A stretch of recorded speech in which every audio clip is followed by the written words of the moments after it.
انبیاء کی عصمت ثابت ہے، قرآن مجید سے افضلیت ان کی ثابت ہے. میں نے اس دن بھی آپ کو آیت بھی پیش کی. نبی علیہ السلام جو ہے وہ بدرجہ نبی کی امامت ہے، اور مولا کائنات علی علیہ السلام بدرجہ ولایت میں امامت ہے. آپ ابھی اس کو بھی نہیں، ہم نبیوں کے بعد مولا کائنات کو افضل الکائنات مانتے. میرا عقیدہ یہ ہے کہ حضور کے بعد تمام سے سردار ہے مولا علی علیہ السلام، تمام کے سردار، تمام صحابہ ان کے در کے غلام ہیں. میرا یہ عقیدہ ہے. ائمہ سے خیرات لینے والے ہیں جی. صحابہ کو تو جو کچھ ملا ہی گھر سے ہے. حضور فرماتے لحم کا لحمی، جسم کا جسمی، دم کا دمی، روحی کا روحی، نفس کا نفسی. یعنی ہمارا تو میرا تو یہ عقیدہ ہے. تو پھر جو لوگ جن لوگوں نے ان پر تقدم حاصل کیا، ان کی اتباع نہیں کی. تقدم میں نہیں مانتا. کیا مانتا؟ میں نہیں مانتا. وہ گستاخ اہل بیت ہیں، وہ گستاخ اہل بیت ہیں. ابو بکر عمر عثمان ہم تو کہتے ہیں گستاخ. زندہ باد. نہیں، ابو بکر عمر عثمان کو گستاخ نہ کہیں آپ.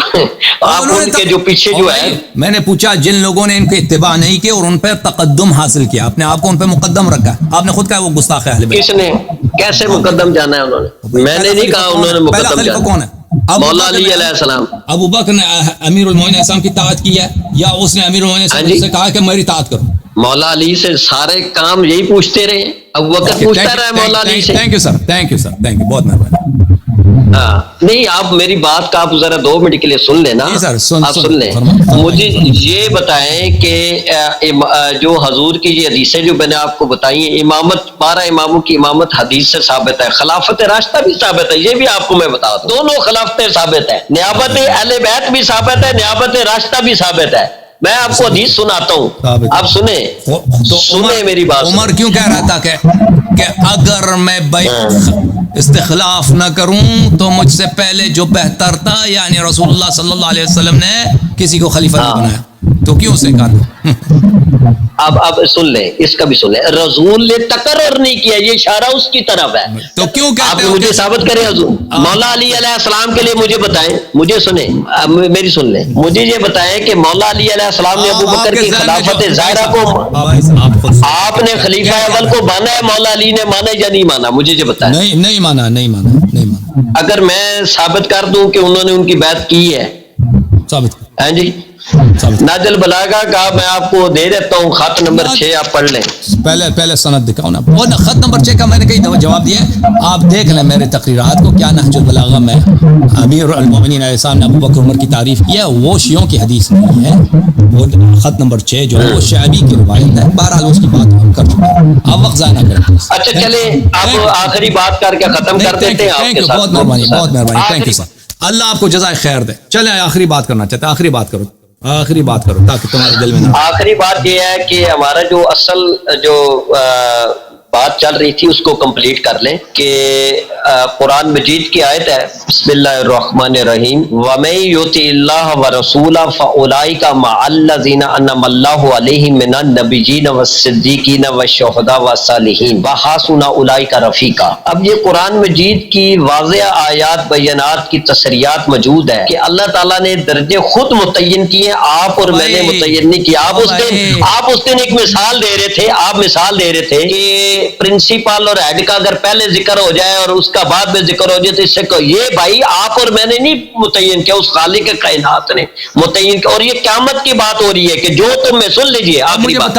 تو جو تم میں رسول صلی اللہ علیہ وسلم کے بعد انبیاء میں سب سے افضل کون ہے؟ اور رسول اللہ صلی اللہ علیہ وسلم تمام کے سردار ہیں. ان کے آپ رسول اللہ کے بعد، ان کے بعد انبیاء میں افضل کون ہے؟ وہ اولو العزم جو 6 نبی ہیں، وہ نام بتاؤ. ابراہیم علیہ السلام، موسیٰ علیہ السلام، اچھا اس کے علاوہ کیا نام ہے، عیسیٰ علیہ السلام، اور اچھا اس کے علاوہ وہ 6 نبیوں کے نام مجھے پورے یاد ہیں، لیکن ابھی مجھے 3 کے پتہ ہے، باقی کے نام نہیں تھے. میں آدم علیہ السلام ان میں سے یا نہیں، اولو العزم میں سے یا نہیں؟ 6 نبیوں کو ذکر انہی میں سے ہوں گے، مگر 6 کا پڑھا ہے. اولو العزم جو رسول بھی ہے، جو افضل ہے. اولو العزم نہیں ہے. اولو العزم میں سب سے افضل کون ہے پتہ آپ کو؟ آپ بتا دیں، ہمارے علم میں اضافہ ہو جائے گا. وہ بخاری میں حدیث ہے کہ سب سے پہلے کساء کس کو پہنایا جائے گا روز قیامت؟ سب سے پہلے کس کو اڑایا جائے گا؟ ابراہیم علیہ السلام. اولو العزم میں سب سے افضل ابراہیم علیہ السلام ہے. آیا سنو بسم اللہ الرحمن الرحیم. آدم اولو میں نے وہ العزم میں کہہ سے دی ہے نہیں. آدم تو میں نے ابراہیم کا ہی نام لیا ہے. ان اللہ اصطفى اعوذ باللہ من الشیطان الرجیم. ان اللہ آدم وہ آدم ونوح وآل ابراہیم وآل عمران علی العالمین. ٹھیک ہے. یہاں پہ سب سے پہلے آدم علیہ السلام کا ذکر ہے, لیکن آدم اولو العزم میں سے نہیں ہے. آدم افضل ہے یا نوح؟ نوح افضل ہے. آدم افضل ہے یا ابراہیم؟ ابراہیم افضل ہے. نوح افضل ہے یا ابراہیم؟ ابراہیم افضل ہے. لیکن پہلے نوح کا ذکر ہے پھر ابراہیم کا, پہلے آدم کا ذکر ہے پھر نوح کا. یہ واو کے ساتھ جو عطف ہوتا ہے یہ تفضیل کے لیے نہیں ہوتا. بارہ وہ تو اللہ انتخاب کر رہا ہے کہ میں نے نبیوں کو چن لیا ہے, ان میں سے خاص کر لیا ہے, لیکن یہ ترتیب افضلیت نہیں ہے. ترتیب بالکل واو کے ساتھ جب آتا ہے یہ ترتیب کے لیے ہوتی نہیں ہے. واو صرف عطف کے لیے, جمع کے لیے ہوتا ہے کہ یہ لوگ میں ان کا ذکر کر رہا ہوں. واو میں یہ نہیں ہوتا کہ جس کو پہلے میں نے ذکر کیا وہ افضل ہے. یہ وہ آپ کی خام خیالی ہے, ٹھیک ہے نا, لغت میں نہ قرآن میں. ان اللہ اصطفى آدم ونوح وآل ابراہیم وآل عمران علی العالم.